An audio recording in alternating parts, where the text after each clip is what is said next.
लेकिन यहाँ उल्टा काम हो गया कि मन हमारा मालिक हो गया, हम उसके गुलाम हो गए। हम मालिक नहीं हैं, मालिक तो हमारा मन है। और वो मालिक भी कैसा, कबीर साहब ने तो उसको मूर्ख कहा है। वाणी में कहा, मन मूर्खा भाई गुरु बिन जागा कौन सी घाटी।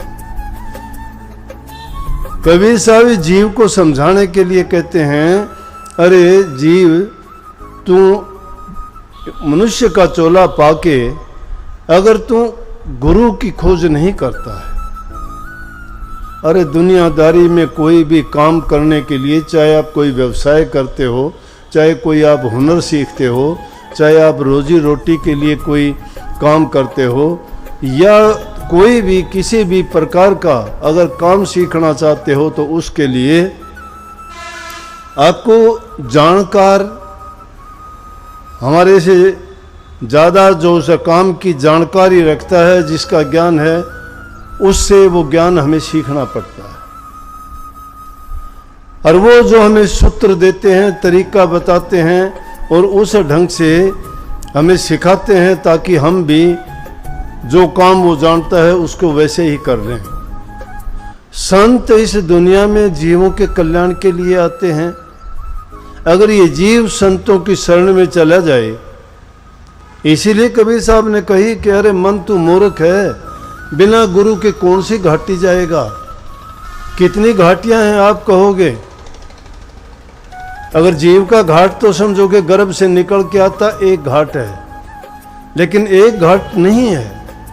माँ के गर्भ से आते हैं तो इंसान तो सब एक घाट से आएंगे, लेकिन योनियां कितनी हैं?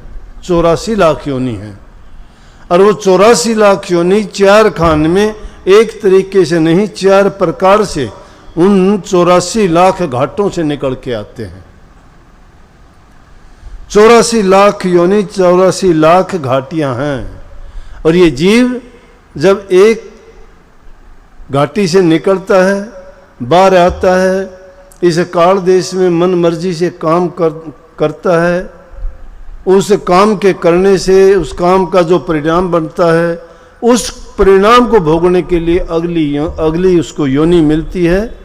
और वो योनि जब मिलती है तो अलग ही घाटी से जाना पड़ेगा, क्योंकि इसने वो शुभ कर्म तो किए नहीं कि जिस योनि में रह के अब जीव जंतु पशु पक्षी, जैसा मैंने पहले कहा, वो मजबूर हैं।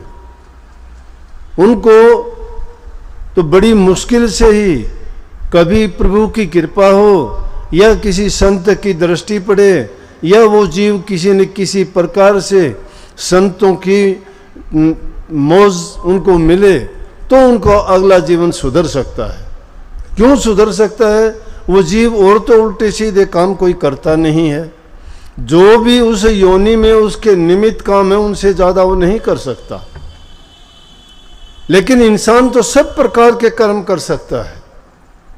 इसमें ज्ञान भी है, समझ भी है, बुद्धि भी है, विवेक भी है।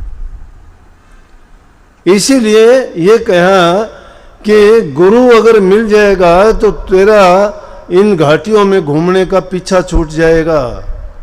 और समझाने के लिए कहा, नहीं तो जैसे जैसे कर्म करेगा, अलग अलग कर्मों की गुत्थी सुलझा के भी बताई कि कोई ऐसा कर्म करेगा तो बंदर बनेगा, एक टूक के लिए तू मदारी के पास नाचेगा, तेरा काम नहीं है। उसका गुलाम बन के जैसे वो कहेगा उसी प्रकार दुनिया को तमाशा दिखाएगा। अगर तू वो नहीं करेगा तो तेरी पीठ पर उसकी लाठी लगेगी। कहीं तू बैल बनेगा, जमींदार के घर गया तो गाड़ी में जोड़ेगा, कितना ही तेरे ऊपर वजन लादेगा, तू बोल नहीं पाएगा, मजबूरन तुझे खींचना पड़ेगा। ये नहीं कह सकता मैं इतना नहीं खींच सकता। तेली के घर चला गया, कोल्लू में चलेगा, सुबह से लेके शाम तक, शाम को थोड़ा चारा डाल देगा, पूरा दिन तुझे ना बैठने का, ना कुछ आराम करने का, ना जुगाड़ी करने का कोई टाइम नहीं मिलेगा तुझे। और किसी योनि में जाएगा तो इसी प्रकार से, लेकिन